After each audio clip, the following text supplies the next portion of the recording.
Halo rekan-rekan semua, kita akan kembali belajar kebenaran firman Tuhan malam hari ini, yaitu bagaimana kita tahu bahwa iman kita adalah iman yang benar bersama dengan hambanya, Pendeta Paulus Surya. Jadi rekan-rekan bisa pantengin dari awal sampai akhir, dan kalau ada komentar, ada pertanyaan silahkan mengirimkannya, dan kita akan berusaha menjawabnya. Baik, sebelum kita akan bersama-sama belajar, kita berdoa. Tuhan Yesus, terima kasih malam hari ini. Kami rindu Engkau sendiri, Roh Kudus-Mu memimpin kami, sehingga kami mengerti akan kebenaran. Berkati Pendeta Paulus, berkati setiap alat dan jaringan yang kami pakai, Tuhan dimuliakan. Di dalam nama Yesus kami berdoa, amin. Kepada Pendeta Paulus saya persilakan. Silakan, Pak. Selamat malam para pemirsa. Dimanapun berada, malam hari ini kita akan membahas satu topik yang penting untuk kita pikirkan bersama, yaitu bagaimana Anda tahu bahwa iman Anda itu benar. Nah, membicarakan tentang iman yang benar, yang saya maksudkan di sini adalah iman kita kepada Tuhan Yesus Kristus. Kita percaya bahwa Yesus adalah Allah yang menjadi manusia, mati di atas kayu salib dan bangkit kembali. Dan dia adalah juru selamat manusia satu-satunya. Iman yang sedemikian, yang intinya tentang Tuhan Yesus ini banyak disalah mengerti oleh orang-orang tertentu seperti misalnya dari kalangan Kristen progresif, dari Saksi Yehova dan sebagainya. Nah, bagaimana kita tahu bahwa iman kita kepada Tuhan Yesus Kristus adalah iman yang benar? Nah, kalau kita kemudian melihat di dalam kehidupan ini, sedikitnya ada 4 kriteria pembenaran, yaitu 4 kriteria bagaimana kita tahu bahwa yang kita tahu itu adalah benar. Secara cepat saya akan sampaikan, yaitu kriteria pembenaran yang pertama berdasarkan rasio kita, atau yang seringkali dipakai oleh rasionalisme, yaitu golongan yang memakai rasionya untuk menjadi standar sesuatu itu benar atau salah. Seperti 1 tambah 1 yang benar 2. Kalau jawabannya 1 tambah 1 adalah 3 atau 4 atau 5, itu salah. Itu rasio yang kita pakai sebagai pengukur. Lalu kriteria pembenaran yang kedua, yaitu panca indera kita. Jadi apa yang kita alami berdasarkan panca indera kita yang seringkali dipakai oleh empirisisme, sesuatu yang ada penyelidikannya, ya. Jadi pada waktu kita misalnya mengatakan bahwa saya katakan ballpoint ini baunya wangi. Nah, ini wangi atau tidak wangi itu dua-duanya masuk akal, masuk rasio kita. Tetapi untuk kita tahu bahwa bolpen ini benar-benar wangi atau tidak, kita harus memakai panca indera kita, yaitu penciuman, untuk mencium wangi atau tidak. Nah, itu kriteria pembenaran yang kedua berdasarkan panca indera. Kriteria pembenaran yang ketiga, yaitu memakai insting, atau yang seringkali dipakai oleh golongan subjektivism, memakai insting. Jadi misalnya satu lukisan yang abstrak, yang orang itu mungkin seseorang dikasih saja mungkin belum tentu mau menerima, tetapi bisa dijual begitu mahal. Ya, itu ada satu insting, intuisi yang menilai akan lukisan itu. Nah, yang keempat, kriteria pembenaran yang sah juga, yaitu berdasarkan kepercayaan atau iman, atau seringkali dipakai oleh golongan otoritarianisme. Jadi ada satu otoritas yang memang sumber untuk kita percayai. Misalnya, kita mengatakan bahwa Presiden Amerika saat ini siapa? Joe Biden. Apakah para pemirsa pernah bertemu dengan dia dan mencek benar-benar dia ngantor di Istana Negara di Amerika? Tidak pernah mencek, ya, tetapi dengan berita yang kita dengar dari televisi atau dari gadget kita atau dari surat kabar, kita mempercayai begitu saja. Nah, kriteria yang keempat ini yang kita pakai untuk kita melihat bahwa iman kita itu benar atau tidak, yaitu iman kepada Tuhan Yesus Kristus yang adalah juru selamat manusia satu-satunya, yang adalah Allah yang menjadi manusia. Pada waktu menjadi manusia dia tetap Allah 100%, dia yang mati dan bangkit, yaitu beriman kepada kesaksian Alkitab, kesaksian firman Tuhan, Alkitab yang tidak mungkin salah. Nah, bagaimana kita tahu bahwa iman kita itu benar berdasarkan firman Tuhan? Saya akan dasarkan dari 1 Yohanes pasal yang kelima, ayat yang ke-6, 7, dan 8.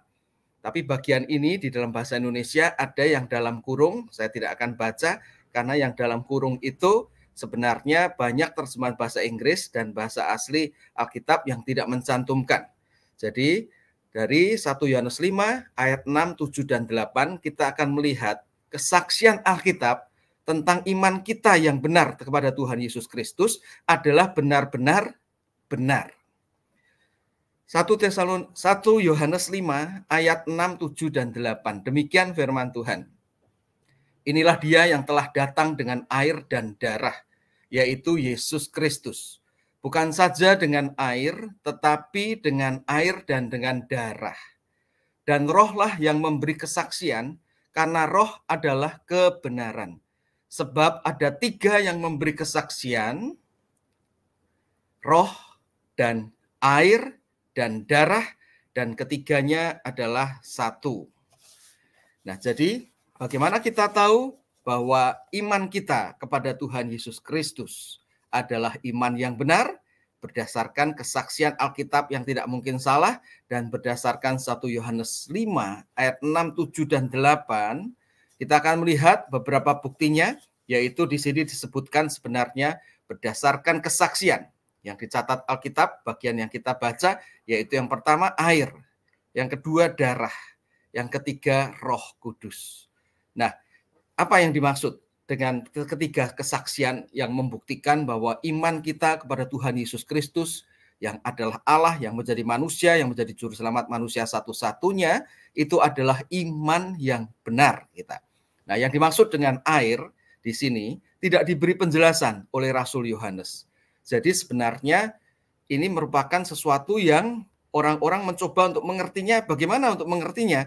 Karena kalau tidak diberi keterangan oleh Rasul Yohanes, itu memang rada membingungkan bagi kita yang hidup saat ini. Tetapi bagi pembaca, penerima surat 1 Yohanes, mereka pasti sudah tahu, sehingga Rasul Yohanes tidak perlu untuk memberikan penjelasan apa yang dimaksud dengan air. Nah, bagi kita saat ini, apa yang dimaksud dengan kesaksian air?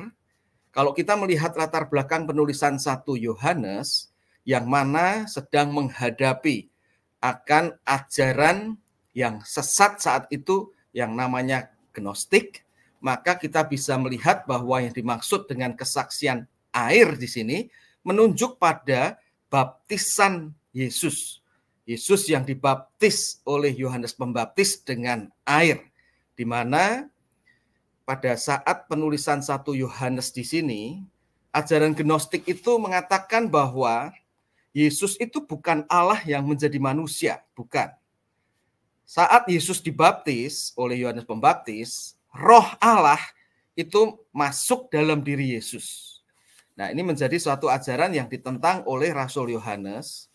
Karena itu Rasul Yohanes menyebutkan ada kesaksian, yaitu dari air baptisan Tuhan Yesus, di mana di dalam baptisan Tuhan Yesus itu Allah Bapa berkata, inilah anakku yang kukasihi, kepadamulah aku berkenan.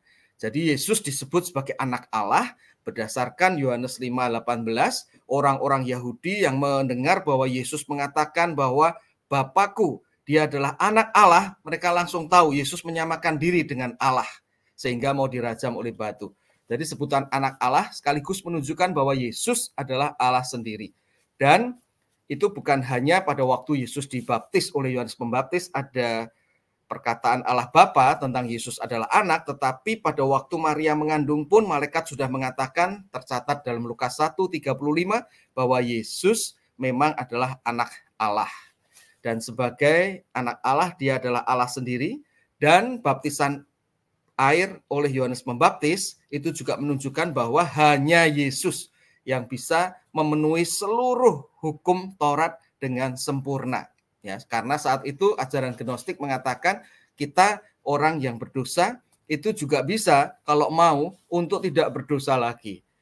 Rasul Yohanes berkata dalam 1 Yohanes 1 ayat yang ke-8 dan 9 di sana, jikalau kita berkata kita tidak berdosa, kita menipu diri kita sendiri. Hanya Yesus yang sanggup melakukan kehidupan dengan sempurna mentaati hukum Taurat. Di dalam kepercayaan kepada Yesus, kita baru dimampukan untuk menjalani hidup yang berkenan kepada Tuhan. Jadi bagaimana kita tahu iman kita adalah benar, iman kepada Tuhan Yesus Kristus? Melalui kesaksian Alkitab. Dan dari 1 Yohanes 5, 6-8, pertama melalui kesaksian air, yaitu baptisan Tuhan Yesus. Yang kedua, yaitu melalui kesaksian darah. Apa yang dimaksud dengan darah di sini? Jadi di dalam ayat 6, 7, 8 ini, 1 Yohanes 5, 6, 7, dan 8, bukan hanya dikatakan air, tetapi dengan air dan dengan darah. Itu menunjukkan bahwa Yesus itu benar. Jadi kalau air menunjuk pada saat Yesus dibaptis, itu ajaran sesat Gnostik waktu itu mengatakan bahwa Roh Allah masuk dalam diri Yesus waktu Yesus dibaptis, sedangkan darah itu menunjuk pada Yesus disalib. Nah, Gnostik waktu itu mengatakan pada waktu Yesus disalib, Roh Allah meninggalkan dia. Makanya Yesus berkata, Allahku, Allahku, mengapa engkau meninggalkan aku? Tetapi ini menjadi suatu ajaran yang ditentang oleh Rasul Yohanes karena baptisan Tuhan Yesus oleh Rasul Yohanes dengan air menunjukkan bahwa Yesus benar-benar anak Allah dan Allah sendiri. Saat Yesus mati di atas kayu salib, Yesus juga tetap adalah anak Allah. Kealahannya tidak pernah berpisah dengan kemanusiaannya. Meskipun kemanusiaannya mati, tetapi kealahan Yesus tidak pernah berpisah dengan kemanusiaannya. Jadi pada waktu Tuhan Yesus berkata, Allahku, Allahku, mengapa engkau meninggalkan aku? Itu suatu keterpisahan kasih dengan Allah Bapa, di mana Allah Bapa menimpakan murkanya kepada Yesus yang tidak seharusnya menerima, tetapi menggantikan kita orang-orang yang percaya kepadanya. Maka kita bisa melihat kebenaran misalnya dalam Ibrani 10 ayat 4, di sana dikatakan bahwa sebab tidak mungkin darah lembu jantan atau darah domba jantan menghapuskan dosa. Jadi sebenarnya upacara-upacara pengorbanan domba, pengorbanan lembu jantan dan sebagainya itu hanya bayang-bayang daripada sang anak domba sejati, yaitu Yesus yang dikorbankan di atas kayu salib, darahnya dicurahkan untuk menebus dan mengampuni dosa kita. Jadi kesaksian darah di sini, kesaksian bahwa Tuhan Yesus di atas kayu salib, dia mati untuk menggantikan kita, sehingga kepercayaan kepada Yesus Kristus itu kepercayaan yang benar. Hanya di dalam Tuhan Yesus Kristus ada pengampunan dosa, ada keselamatan yang sejati yang dapat mengubah hidup kita. Suatu kali John Wesley berjalan pada malam hari dan di tempat yang sepi, dia kemudian dirampok oleh seseorang yang membawa pisau. Nah, pada waktu dirampok, dia hanya membawa uang sedikit, tetapi itu diambil.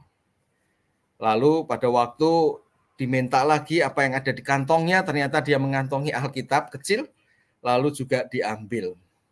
Tapi sebelum perampok itu lari, John Wesley mengatakan, sebentar sebelum kamu lari, saya mau berkata kepadamu, kalau engkau menyesali perbuatan-perbuatan dosamu, ingat ya, darah Yesus sanggup untuk mengampuni dan mengubahkan hidup. Perampok itu berpikir, ini orang yang ngomong sembarangan, jadi ditinggal begitu saja. Beberapa tahun kemudian, pada waktu John Wesley itu berkhotbah di satu tempat, selesai berkhotbah, lalu dia itu bersalaman-salaman dengan jemaat yang hadir. Seorang pria bersalaman dengan John Wesley, lalu berkata, Bapak Pendeta John Wesley, apakah engkau mengenali aku? John Wesley mengatakan, aku tidak mengenalimu, siapa engkau? Lalu pria itu berkata, aku adalah orang yang beberapa tahun yang lalu merampok Anda. Dan aku mengingat bahwa tatkala aku menyesali perbuatan dosaku, betul darah Yesus, aku percaya kepada Yesus yang mati di kayu salib dan darahnya menyucikan dosaku. Dan Tuhan mengubah hidupku. Ini uang yang saya rampok dulu, saya kembalikan. Saudara, ada kesaksian di dalam Alkitab yang menunjukkan bahwa iman kita benar dari berbagai bagian dalam Alkitab. Berdasarkan 1 Yohanes 5 ayat 6 sampai 8. Yang pertama air, yaitu menunjuk pada baptisan Yesus, yang menunjuk Yesus adalah anak Allah yang sejati, dan dia sekaligus adalah Allah sejati yang sanggup memenuhi hukum Taurat secara sempurna. Yang kedua adalah darah, yaitu darah Yesus yang dicurahkan di atas kayu salib. Kematiannya itu benar-benar menjadi kematian yang mengampuni dan menebus hidup kita dan mengubah hidup kita. Dan kemudian yang ketiga, ada kesaksian yang ketiga, kesaksian yang penting di dalam 1 Yohanes 5, 6 sampai 8 ini, yaitu kesaksian Roh Kudus. Di sini dikatakan dan rohlah yang memberi kesaksian. Karena roh, huruf besar, adalah kebenaran. Sebab ada 3 yang memberi kesaksian. Roh, yaitu Roh Kudus, dan air, dan darah, dan ketiganya adalah satu, yaitu satu di dalam memberi kesaksian tentang satu hal, yaitu Yesus adalah benar, Yesus yang kita imani adalah benar. Kalau kesaksian baptisan Yesus, air, kesaksian dari Yesus mati di atas kayu salib mencurahkan darahnya, yaitu darah, terjadi di luar diri kita. Tetapi Roh Kudus itu di dalam diri kita memberi kesaksian bahwa iman kita adalah iman yang benar. Iman kita kepada Tuhan Yesus Kristus, iman yang benar, itu kesaksian atau pekerjaan daripada Allah Roh Kudus yang ada dalam diri kita, orang-orang yang percaya kepadanya. Rasul Yohanes di dalam Injil Yohanes, pasal yang ke-15, ayat 28, dia pernah berkata, mengutip kata-kata Yesus, Yesus berkata, "Jikalau penghibur yang akan kuutus dari Bapa datang, yaitu roh kebenaran," ini Roh Kudus, roh kebenaran, "yang keluar dari Bapa, ia akan bersaksi tentang aku." Ini Yesus yang berkata ya, bahwa Roh Kudus, roh kebenaran, akan bersaksi tentang aku. Jadi, Roh Kudus itu pekerjaannya yang utama adalah bersaksi tentang Tuhan Yesus Kristus. Bahwa Yesus adalah benar, Yesus adalah Allah yang menjadi manusia, yang mati disalib dan bangkit kembali. Yesus adalah juru selamat manusia satu-satunya. Kalau kita bisa percaya kepada kebenaran-kebenaran yang sangat penting yang disaksikan Alkitab tersebut, itu semua pekerjaan daripada Allah Roh Kudus di dalam hidup kita. Jadi, untuk kita bisa memiliki iman yang benar kepada Tuhan Yesus Kristus, itu dasarnya bukan karena IQ kita tinggi atau kita pintar, tetapi karena pekerjaan Allah Roh Kudus. Sehingga IQ kita pas-pasan pun, kalau Roh Kudus bekerja, maka kita bisa mengenal dan percaya kepada Tuhan Yesus Kristus dengan benar. Saya pernah di dalam satu kurun waktu yang tidak lama, saya menyampaikan berita Injil tentang Tuhan Yesus Kristus kepada seorang dokter. Dokter yang tentunya IQ-nya cukup tinggi ya.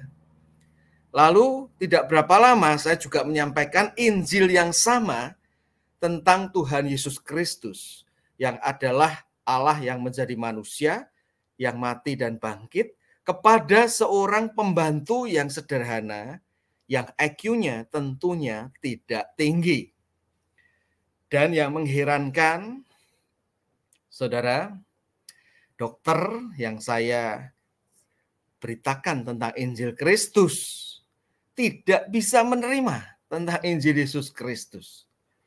Dia ngerti apa yang saya katakan, dia paham apa yang saya sampaikan, tetapi dia tidak mau menerimanya karena bertentangan dengan logikanya. IQ-nya tinggi, tapi tidak bisa mempercayai Yesus dengan benar.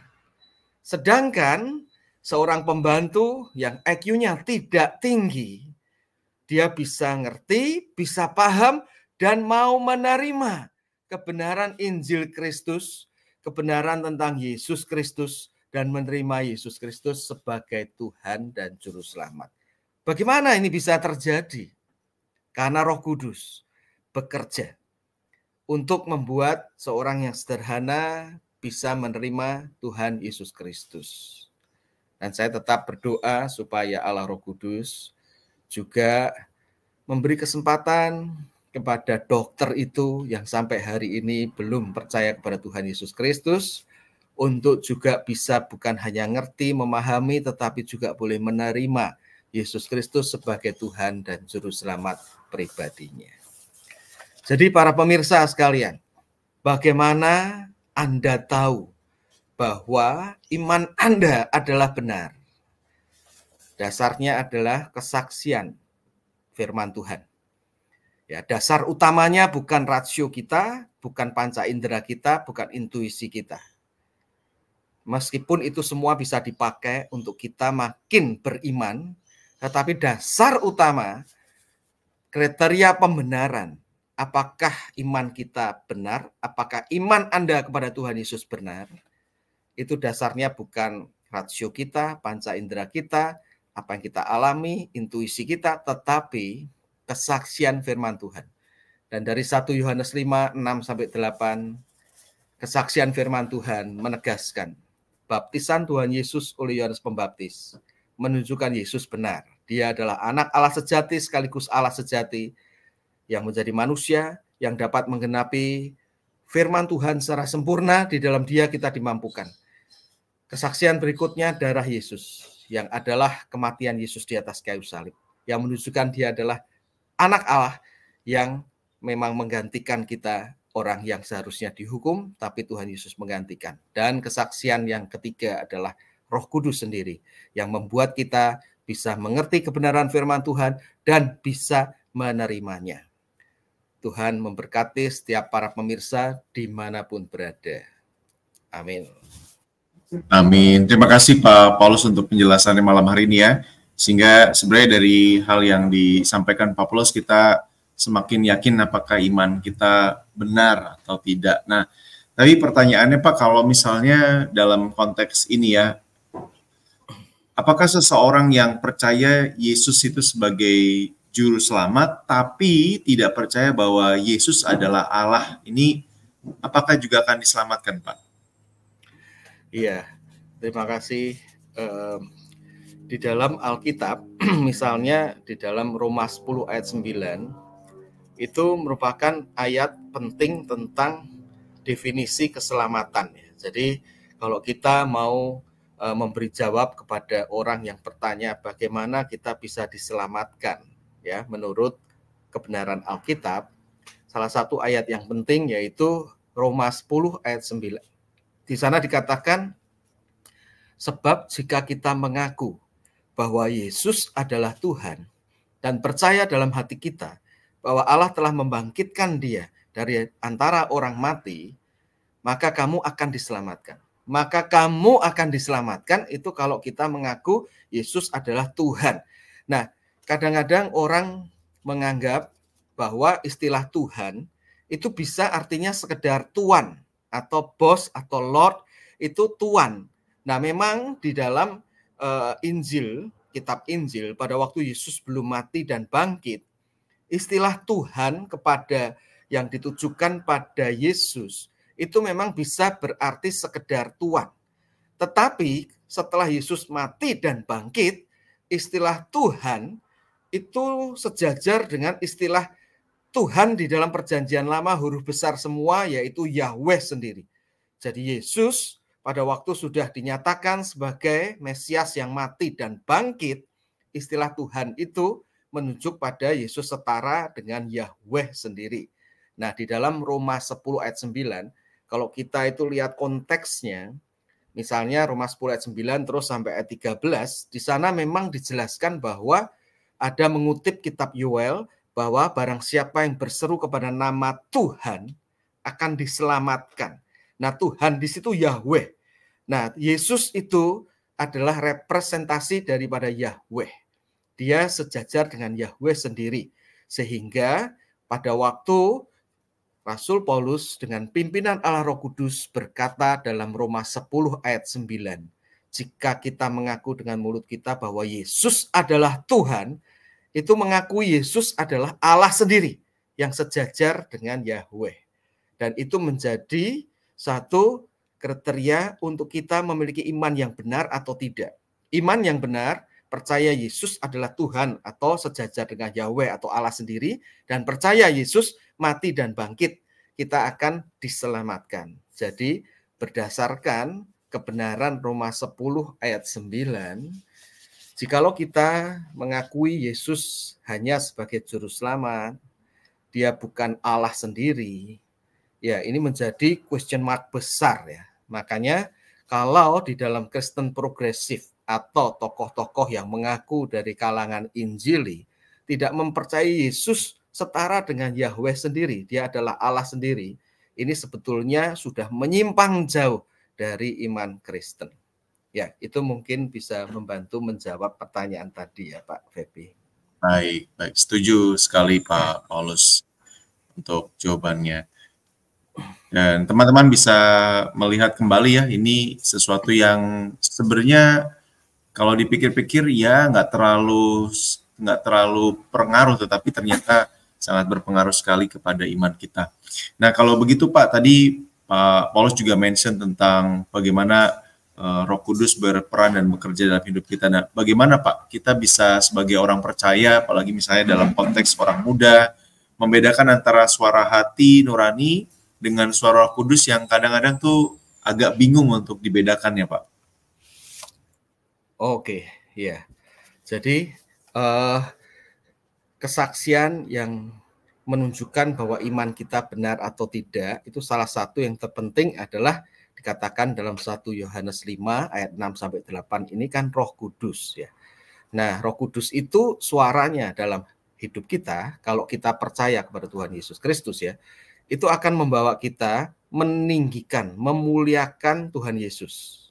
Ya, di dalam Yohanes 16 ayat 14 dikatakan demikian, atau Yohanes 15 ayat 26 yang saya kutip tadi, jikalau penghibur itu datang, Roh kebenaran, ia akan bersaksi tentang aku. Jadi suara Roh Kudus itu selalu dalam rangka meninggikan, memuliakan, membuat kita itu mengenal Yesus Kristus. Ya, jadi pada waktu misalnya kita itu mau berbohong ya, hati nurani kita kan juga berdegup-degup ya, mengingatkan kita jangan gitu. Tapi kalau hati kita itu berdebar-debar dan kita diingatkan, ini tidak memuliakan Tuhan Yesus. Kamu harus mengatasi dosamu itu karena kamu perlu bersyukur dan hidup memuliakan Tuhan Yesus yang sudah menebusmu. Kalau suara hati itu berhubungan dengan Kristus, itu suara Roh Kudus. Tetapi kalau kita hanya ditegur, berdebar-debar, nanti ketahuan kita melakukan suatu hal yang salah, yaitu hati nurani sendiri ya. Nah, itu perbedaannya. Hati nurani bisa tidak berhubungan dengan keselamatan di dalam Tuhan Yesus Kristus.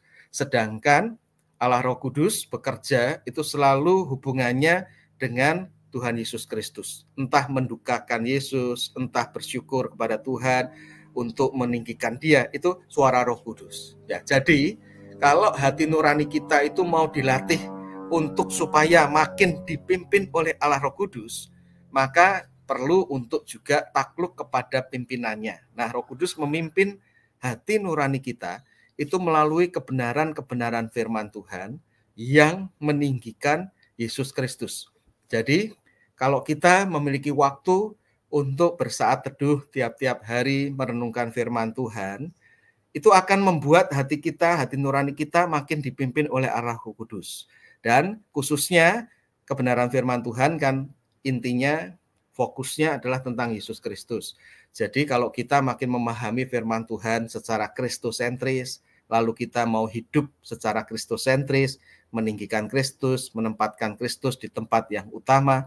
Nah, itulah ciri-ciri daripada hidup kita dipimpin oleh Allah Roh Kudus. Hati nurani saja tidak mungkin bisa berhubungan dengan ucapan syukur kepada Kristus yang sudah menebus kita, mendukakan Tuhan, itu tidak ya. Tapi Allah Roh Kudus bekerja sehingga hati nurani kita bisa terasah untuk berhubungan dengan Tuhan Yesus Kristus. Ya, semoga ini membantu jawaban yang saya uraikan. Iya, baik. Terima kasih Pak Paulus. Saya pikir jawabannya sederhana tetapi juga sangat dalam dan menjawab apa yang jadi pertanyaan kita semua ya teman-teman dimanapun berada, karena memang seringkali tergoda untuk terjadi sesuatu yang ini menjadi keraguan gitu ya, apakah ini suara Kudus, tapi tadi dengan jelas supaya Roh Kudus pasti mengarahkan kita kepada kebenaran Alkitab dan Kristus. Baik, malam hari ini terima kasih sekali Pak Paulus untuk bersama-sama menolong kita semua menjelaskan bagaimana kamu tahu bahwa imanmu benar. Dan saya persilakan kalau ada closing statement dari Pak Paulus dan sekaligus menolong kita menutup di dalam doa, Pak. Ya, closing statement dari saya adalah di tengah akan banyaknya pandangan tentang Yesus Kristus ya, inti iman Kristen yaitu tentang Yesus Kristus. Mari kita selalu kembali kepada kesaksian firman Tuhan. Dan firman Tuhan memberi kesaksian bahwa beriman kepada Yesus yang adalah Allah yang menjadi manusia. Dan pada waktu jadi manusia dia tetap adalah Allah yang mati dan bangkit. Dan dia adalah juru selamat manusia satu-satunya. Itu kesaksian Alkitab yang benar. Dan kita perlu pegang itu, syukuri itu, dan hidup berdasarkan iman itu. Mari kita berdoa. Kami bersyukur kepadamu ya Tuhan, karena di tengah-tengah pertanyaan tentang iman Kristen, kami bersyukur karena kesaksian Alkitab, firman-Mu yang tidak mungkin salah, boleh meneguhkan dan menolong kami. Kami bersyukur saat ini melalui firman-Mu kami diingatkan ada kesaksian dari baptisan Tuhan Yesus, ada kesaksian dari darah Yesus, Yesus yang mati di atas kayu salib, dan kesaksian Roh Kudus berdasarkan kebenaran firman-Mu yang boleh menguatkan kami untuk kami yakin memiliki iman yang benar dan kami boleh hidup berdasarkan iman tersebut. Berkati Tuhan setiap kami yang sudah mendengar penguraian ini, supaya kami boleh makin teguh iman kepada Tuhan Yesus Kristus dan hidup meninggikan Kristus.